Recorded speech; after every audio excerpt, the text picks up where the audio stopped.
Hi friends, அஸ்ஸலாமு அலைக்கும். Welcome to my channel. பிள்ளைங்களுக்கு பாலில் கலக்கி கொடுக்குற மாதிரி மேஜிக் நட்ஸ் பவுடர் கடையில் வாங்காமல் வீட்டிலே நம்ம எப்படி ஈஸியாக பண்ணலான்னு இந்த வீடியோவில் பார்ப்போம். இது குழந்தைங்களுக்கு கொடுக்கும்போது இது ரொம்ப குழந்தைங்களுக்கு எனர்ஜெட்டிக்காக இருக்கும். இப்போ வாங்க நம்ம எப்படி செய்யலாம்னு பார்த்தலாம். அதுக்கு 1 கப் பாதாம் எடுத்துக்கலாம், 2 டேபிள் ஸ்பூன் பிஸ்தா எடுத்துக்கலாம், 2 டேபிள் ஸ்பூன் வால்நட் எடுத்துக்கலாம். அது எல்லாத்தையும் தனித்தனியாக ஒரு பிளேட்டில் வச்சுட்டு ஃபஸ்ட்டு நம்ம பாதாமை மட்டும் ரோஸ்ட் பண்ணி எடுக்க போகிறோம். நம்ம ரோஸ்ட் பண்ணும்போது மீடியம் ஃப்ளேமில் வச்சு ரோஸ்ட் பண்ணணும். அப்போ தான் அது கருகாமல் இருக்கும், நல்லா உள்ள வர கிறிஸ்பியாகி வரும். பாதாம் நல்லா ரோஸ்ட் பண்ணி நம்ம எடுத்துக்கலாம். அதுக்கப்புறம் இதை ரோஸ்ட் பண்ணி முடிச்சுட்டு வால்நட்டையும் பிஸ்தாவையும் ஒன்றாவே சேர்த்து நம்ம ரோஸ்ட் பண்ணி அதை தனியாக ஒரு பிளேட்டில் மாற்றி வச்சுட்டு ஃபஸ்ட்டு அதை நல்லா ஆற விட்டுடலாம். சூடோடு அரைக்கக்கூடாது. நல்லா ஆறினதுக்கப்புறமா ஒரு மிக்ஸி ஜாரில் போட்டு பல்ஸ் மோடில் விட்டு விட்டு அரைக்கணும். ஒரே ஸ்பீடில் நம்ம அரைச்சோன்னு சொன்னால் அது எண்ணெய் பிரிஞ்சு ஒரு மாதிரி கெட்டி கெட்டியாக வந்துடும். அதனால் நம்ம பவுடர் மாதிரி வரணுன்னா நம்ம பல்ஸ் மோடில் விட்டு விட்டு அரைக்கணும். நம்ம அரைச்ச நட்ஸ் பவுடர் பிளேட்டில் மாற்றிட்டு அதுக்கப்புறம் மறுபடியும் மிக்ஸி ஜாரில் 1 கப் நாட்டு சர்க்கரை சேர்த்துருக்கோம். அதுக்கப்புறம் நம்ம சாக்லேட் ஃப்ளேவருக்காக கொக்கோ பவுடர் ஆட் பண்ண போகிறோம். உங்களுக்கு எவ்வளோ சாக்லேட் ஃப்ளேவர் தேவையோ அதுக்கேற்ற மாதிரி ஆட் பண்ணிக்கலாம். நான் ஒரு 3 டேபிள் ஸ்பூன் ஆட் பண்ணியிருக்கேன். அதோட 2 ஏலக்காயும் சேர்த்து நம்ம நல்லா அரைச்சிட்டு வந்துடலாம். அதை ஒரு பவுலில் மாற்றிட்டு இப்போ அந்த பவுடரையும் நம்ம ஏற்கனவே அரைச்சி வச்சிருந்த நட்ஸ் பவுடரையும் ஒன்றா சேர்த்து நம்ம நல்லா மிக்ஸ் பண்ணணும். இதில் நம்ம நிறைய நட்ஸ் சேர்த்துக்கனால இது குழந்தைங்களுடைய மூளை வளர்ச்சிக்கும் ஞாபக சக்திக்கும் நல்லா ஹெல்ப் பண்ணும். அதோட இதில் நம்ம கொக்கோ பவுடர் ஆட் பண்ணுறதுனால குழந்தைங்களுக்கு சாக்லேட் ஃப்ளேவர் கிடச்ச மாதிரி இருக்கும். அதோட உடம்புக்கு ஹெல்த்தியும் கூட. இது இப்போ நல்லாவே மிக்ஸ் ஆகிடுச்சு. இதை இப்போ நம்ம சளிச்சு எடுத்துக்கலாம். நம்ம சளிச்சு யூஸ் பண்ணும்போது தான் குழந்தைங்களுக்கு குடிக்கிறதுக்கும் பாலில் கலக்கிறதுக்குமே ஈஸியாக இருக்கும். அதனால் நம்ம சளிச்சதுக்கப்புறம் யூஸ் பண்ணுறது நல்லது.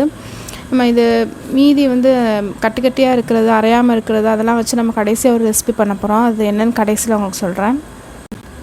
வீடியோ ஸ்கிப் பண்ணாமல் பாருங்கள். இது நல்லா ஆறுனதுக்கப்புறமா ஒரு 8 கண்ணாடி ஜாரில் போட்டு நம்ம மூடி வச்சுக்கலாம். ஆறாமல் சூடோடு போட்டு வச்சா அது சீக்கிரமே கெட்டு போயிடும். அதனால் நம்ம நல்லா ஆறுனதுக்கப்புறம் தான் போடணும். போட்டு நல்லா நம்ம ஒவ்வொரு தடவை யூஸ் பண்ணிட்டு நல்லா டைட்டாக க்ளோஸ் பண்ணி வச்சுக்கலாம்.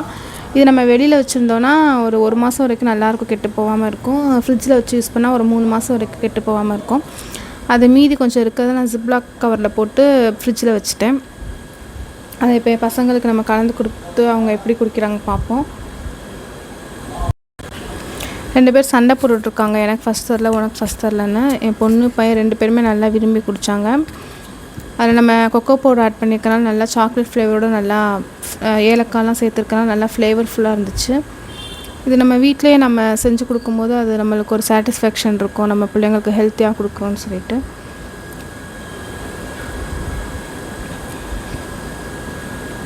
இப்போ அந்த மீதி நம்ம எடுத்து வச்சுருந்தோம் இல்லையா, அந்த அரைச்சது போக மீதி, அதை வச்சு நம்ம என்ன ஒரு யூஸ்ஃபுல்லான ரெசிபி செய்யலாம் அப்படின்னு பார்ப்போம்.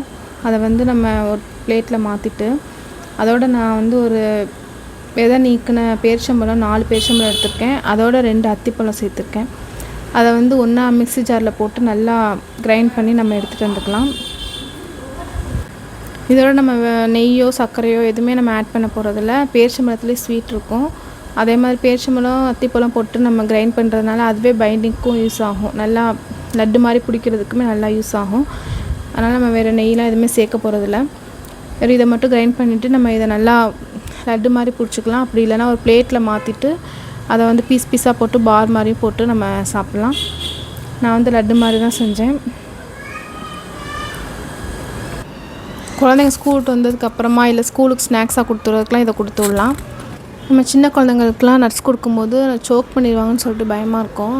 அந்த மாதிரி குழந்தைங்களுக்குலாம் நம்ம இந்த மாதிரி அரைச்சி லட்டு மாதிரி கொடுக்கலாம். அப்படி இல்லைனா நம்ம பொடியாகவே அரைச்சி பாலில் கலக்கி கொடுக்கலாம். அதோடைய முழு சத்து கிடச்ச மாதிரி இருக்கும். நீங்கள் கண்டிப்பாக வீட்டில் செஞ்சு பார்த்துட்டு எப்படி வந்துச்சுன்னு கமெண்ட் பண்ணுங்கள்.